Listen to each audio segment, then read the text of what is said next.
This is Joy Roland, and you are listening to the Joyful Money Podcast. This is episode number 62, From Imposter to Empowered.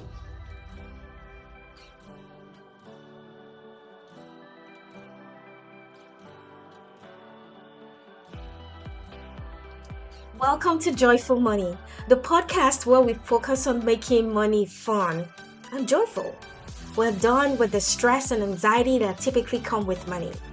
This podcast will teach you how to make money, lots and lots of it, and still be joyful, happy, abundant, and fulfilled. Because let's face it, money is just a small part of life. Are you ready to add more joy to your money? In.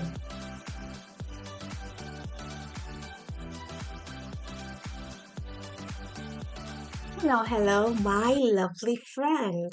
Welcome to episode number 62 of the Joyful Money Podcast. I hope this missed you well. I hope you're doing good and your family is doing great as well. I'm very excited that you are here on this podcast today. If this is your first time, welcome. I'm so excited you're here. And if you are a regular listener, welcome. Thank you. I truly appreciate you being here because at the end of the day, there are millions of podcasts you could be listening to right now, but you've chosen to spend your day and time with me. And I try my best to make sure that I give you value so that your time with me is very well spent. First of all, a gentle reminder we still have the $1,000 cash giveaway. I'll be announcing the winner in about, I think, next week. Yes.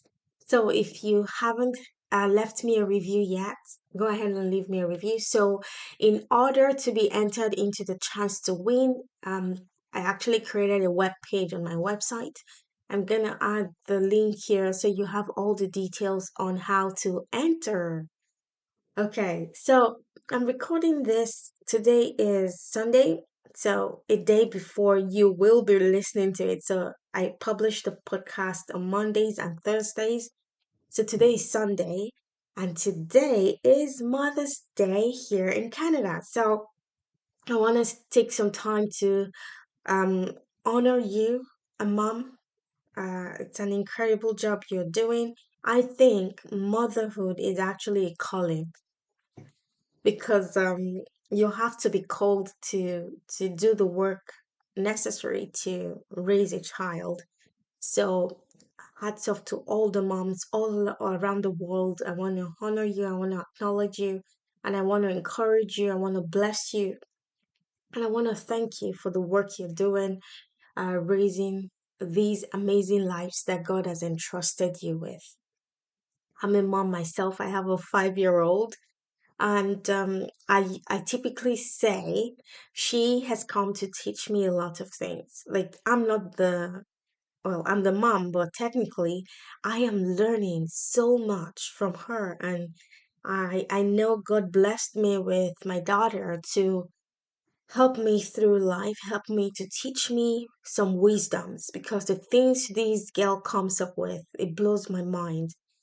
So the other day. So she's the kind of person that she likes to cuddle, she likes to kiss. Like when she's home, she can kiss me, like I'm not exaggerating, over 300 times a day. And she'll come, she goes, "Can I have a kiss? Can I have a kiss? Can I have a hug?" And it's so constant, constant. I'm like, what? On the contrary, I am not that kind of touchy, feely kind of person. So I'm like, say, Ivy, and her name is Ivy. Why do you always ask for a kiss all the time? And she goes, because I love you, mom. I said, okay. And then last week I go, okay, so why do you love me? And she says, because you give me yummy foods.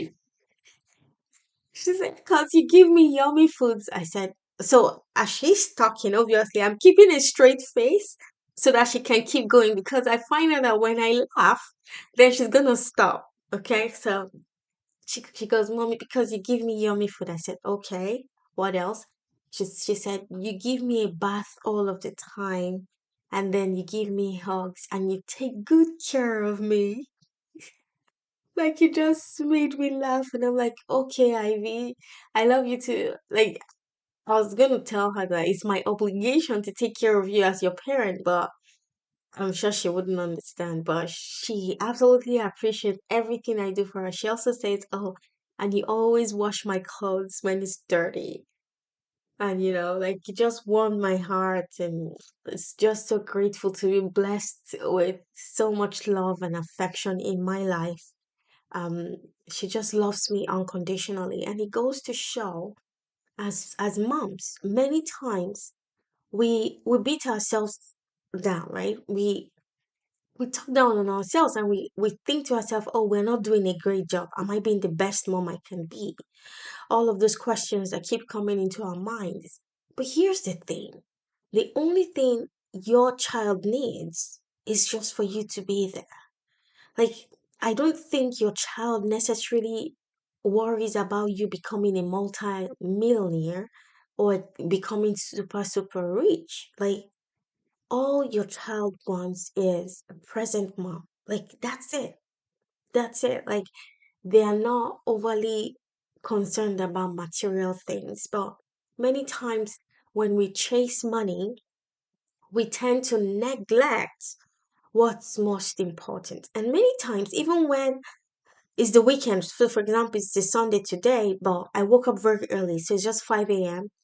I wanted to do this and get it out of the way. If Ivy was awake, she would come into my office and then she goes, Mommy, you work too hard. Can you come play with me? And she just wants me to come. Like, and when I go into her playroom, all she does is role play. And she goes, oh, okay, you are Mommy Pig. I'm going to be Peppa Pig. And she brings out all of these toys and she starts to role play.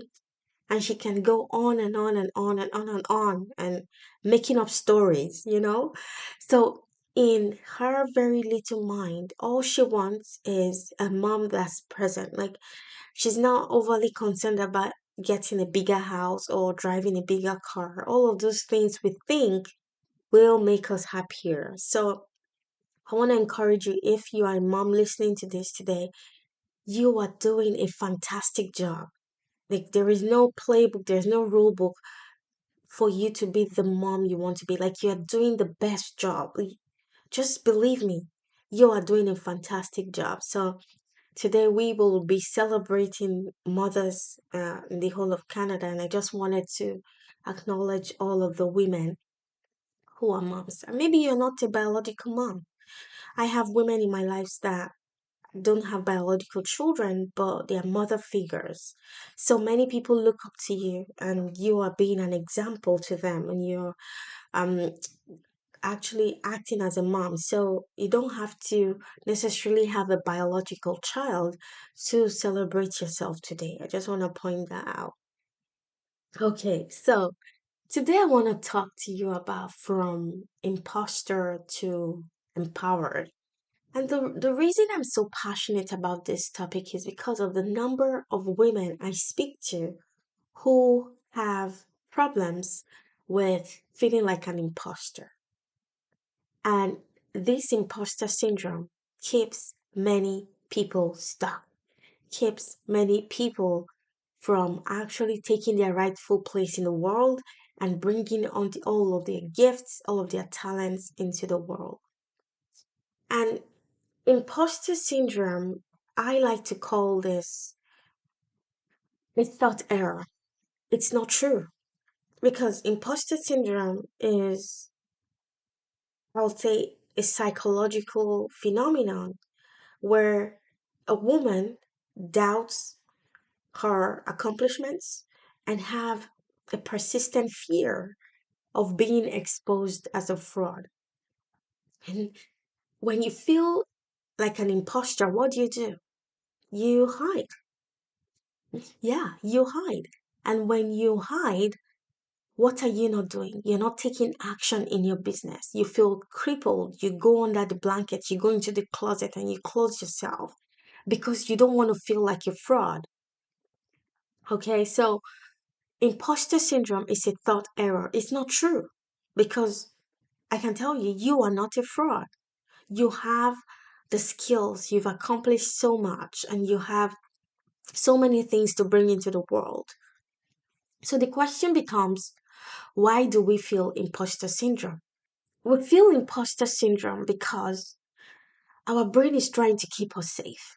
Now, if you've listened to me for a few times on this podcast, I've talked about the different parts of our brain, and I have actually been fascinated by all of the research I am doing because my background is as a scientist. I studied computer science in my first degree, and then my master's was in business information technology. So I am very fascinated by science because I feel like science actually helps us understand the infinite wisdom of God. So science actually helps me with my spirituality. That's a whole new um I can create a podcast on that in the future, but I am so fascinated by science. And so in my work as a coach, I have been very interested in how the human brain works. Because when people come to me and we go and we do our sessions, I'm very fascinated by what the human brain can come up with, like the various women I speak to. And what I see in these women are things I see in myself as well, things I have struggled with in the past. So when I research and I study the human brain, I am so fascinated by what the human brain comes up with. So the human brain is divided into two main parts. So there is the limbic brain and there is the prefrontal cortex. The limbic brain is the side of our brain that was fully developed when we were humans roaming the earth. Once upon a time, can you believe this? We used to roam on the earth. Like we didn't live in houses like we do now. We used to live in villages, in colonies, as communities, like socially, outside, right? We were just working the land and we were constantly having to keep ourselves safe from the threat of wild animals. So we were living amongst lions, all of these scary animals, tigers, leopards. So our limbic brain is the part of our brain whose job is to keep us safe. Now, when we use our limbic brain, and surprisingly, our inner critic lives in that part of our brain.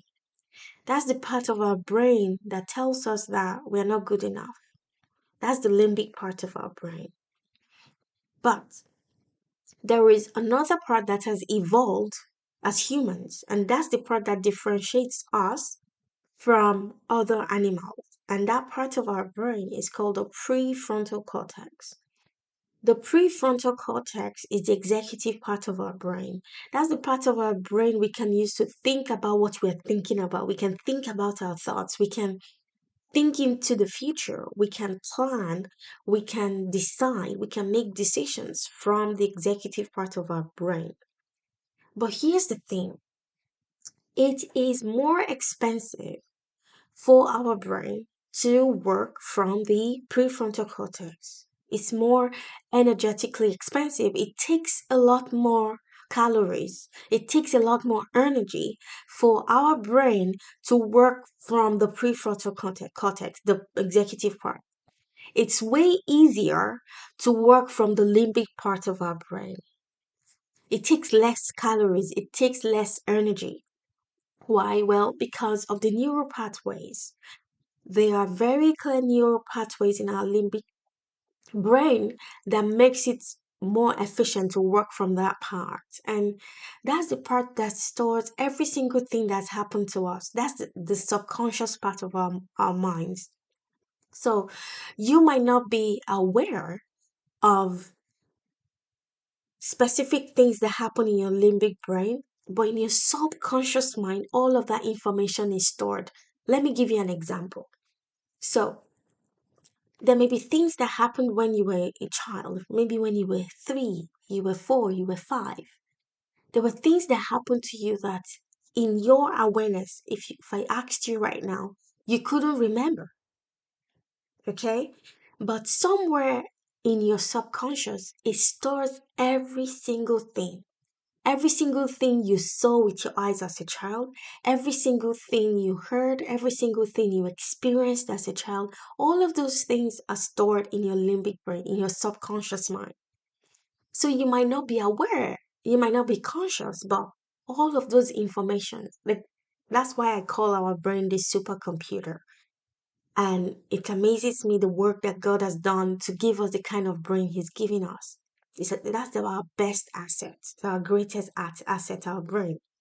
So, in your subconscious mind, all of those experiences you had as a child is stored there in a database. Okay? So, your subconscious mind makes decisions based on all those data. Okay? So, it's more efficient for your brain to work from the limbic part. Okay? And remember, I said the inner critic, that voice in your head that keeps telling you you're not good enough, the inner critic lives in the limbic part of our brain. Okay? And even though we no longer have to fear wild animals, okay? We live in a society where we live in houses, we are secure, our physical safety is not under threat. But your subconscious mind views any emotional discomfort, any emotional threat, it views that as it did when we were under physical danger. And it helps you to stay away from those changes, those emotional changes. So here's an example. When you feel imposter syndrome, it is a way for your brain to keep you safe. Because your brain thinks what you're about to do, let's say go live on Instagram, to make offers. Your brain sees that as a threat to your emotional safety. When you feel imposter syndrome, it is because you are running away from feeling a specific negative emotion. I'm going to say that again.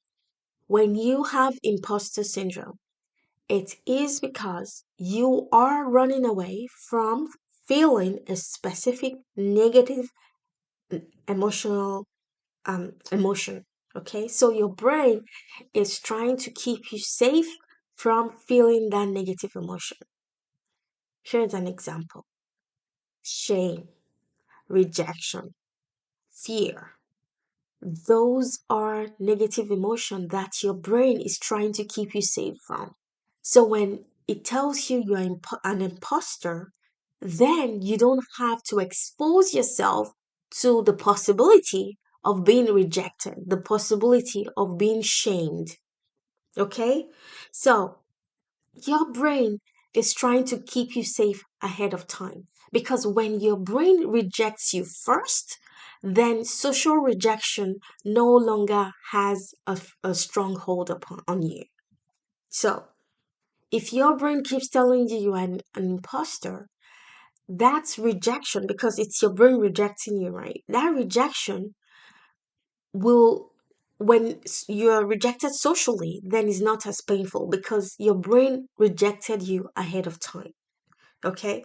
So that's like I know it's very nuanced, but I feel like you need to understand what's actually going on in your brain when you feel imposter syndrome. And that's why I said it is a thought error because when your inner critic operating from the limbic side of your brain, and here's the thing, when your limbic brain is in charge, your executive brain shuts down, okay? Because the two cannot work at the same time together.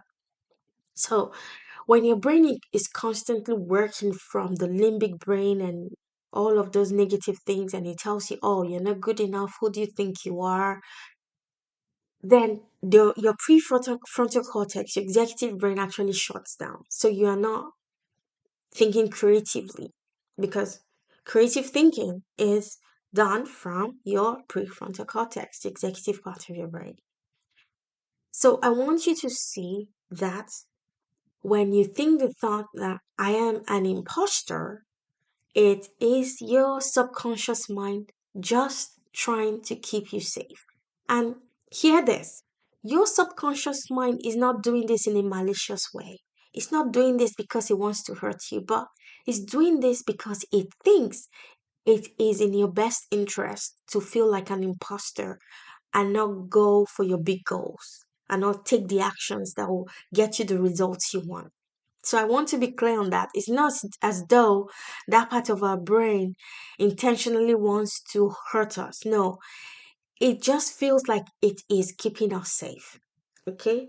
So how do we go from imposter to empowered? Well, the first step is to get comfortable with discomfort. Yes.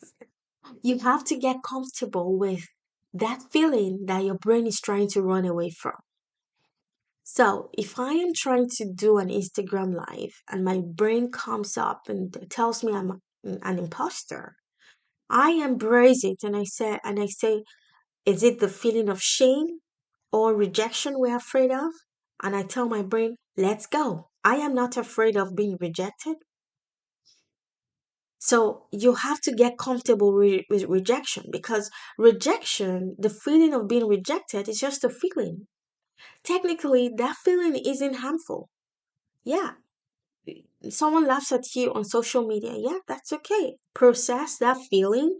Don't run away from that feeling. Just allow the feeling, and the feeling passes, right?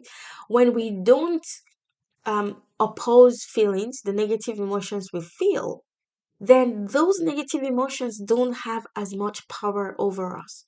The reason why we struggle with negative emotion is because we resist. And I always tell my clients this example of, if you're at the beach and you have a beach ball and you try to suppress the beach ball, right? And you try to push it down under the water. You can try your best, but at some point that beach ball is going to come up, and it's going to come up with a vengeance. So you can keep pushing the beach ball down. At some point, your arms will get tired. Okay, maybe an hour, 2 hours, how long you want to keep the beach ball down. But at some point, you're going to get tired, and when you release, the ball is going to pop and make a big, like it's going to pop into the air. But if you just allow the beach ball and you just let it be on the water, just let the beach ball be, then there is no friction, there is no resistance. You just feel that feeling, and the feeling will pass on its own. You just process the feeling. Don't reject the feeling, just process it. So, the first step to overcoming your imposter syndrome and to becoming empowered is to recognize, first of all, that imposter syndrome is a thought error, and then start to think from your higher self. So, I ask myself when I'm about to go live and my imposter syndrome kicks in, I say, if I didn't have this imposter syndrome, if I was super confident, how would I act? And when I ask myself that, and my brain gives me the answer, and then I go do it. That's how you crush imposter syndrome. You act from your higher self. Yes, because we all have our higher self. Our higher self is that point of us that has no fear. Is that part of us that knows that we've accomplished the thing already. Is our future self. So I want you to start acting from your higher self. If I didn't have this imposter syndrome, how would I act? I'll show up boldly, I'll give value on Instagram Live, and I'll make offers. So you have to ask your brain how your higher self would act, and then you go do the action. That's how you crush imposter syndrome. Now, one of the reasons I'm so passionate about this topic is because this is exactly what I did. I went from imposter to empowered. Now, it's very hard to believe. Just 15 years ago, I was a girl living in the villages in sub Saharan Africa. I couldn't speak English. Abject poverty. We couldn't afford to eat. We had to borrow to eat. All of the things. And fast forward 15 years, I am now the woman who speaks English now, who owns a successful business, and who has, I like to say, I have more than I need.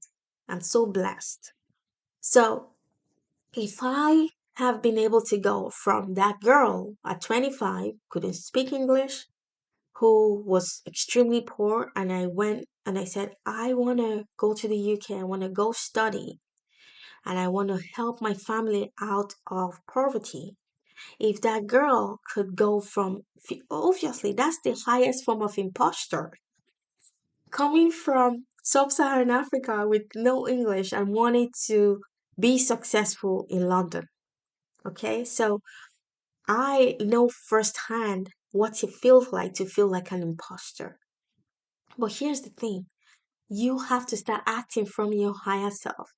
If you have a dream, that's proof that you are meant to achieve that dream. That's like if you could think about something, then it can become a possibility. The fact that you were able to think about it means it's something that is possible. So, if your dream is to earn $1 million per year in your business, that's proof that that is available to you. Okay, so I want you to stand in your power and to start acting from your future self. And notice this week as you go by your day, notice the thoughts that come to your brain. And I want you to differentiate your thoughts from yourself because your thoughts are not you. Your thoughts are just your thoughts. And the best way to do this is to journal. Because when you start journaling and you start doing thought downloads, you can see that your thoughts is completely separate from you as a human being. So choose to act from your higher self. Choose to take action that your higher self will take. And recognize that imposter syndrome is just a thought error. Now, I want to end with this, and this is um, an example I give my clients that they tell me is very powerful. Now, say you have a child who is 12, a boy, and your son tells you, he's 12 years old, and he tells you, I want to learn how to play basketball. And then you say, great. You go, you get a basketball, and you find a basketball court, and you drive your son there. And your son starts trying to dunk the basketball into the net. Now, he tries the first time, he doesn't get it, and he absolutely sucks at basketball.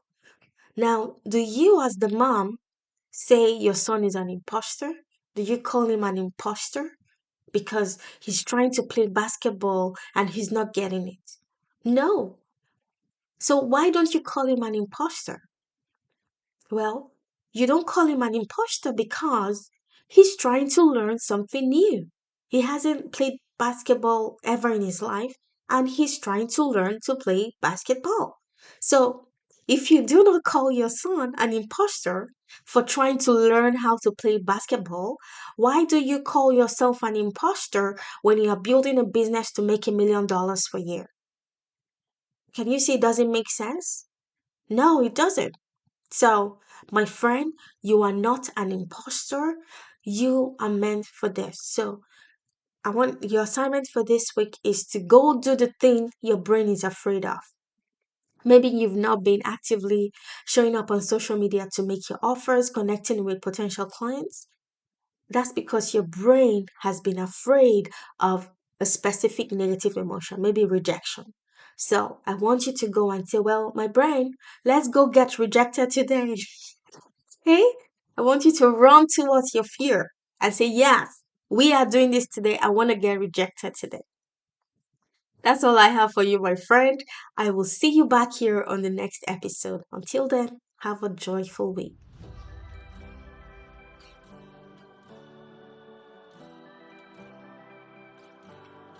Hey, very quickly before you go, if you are ready to finally fix your relationship with money so that you make lots and lots of it while feeling joyful, abundant, free, and fulfilled, then I invite you to join my 2-day Income Accelerator event where I will personally teach you how to accelerate your income while having more joy in your life. And did I mention it's free? Yes, it's free. The link is in the show notes. I'll see you there. Bye-bye.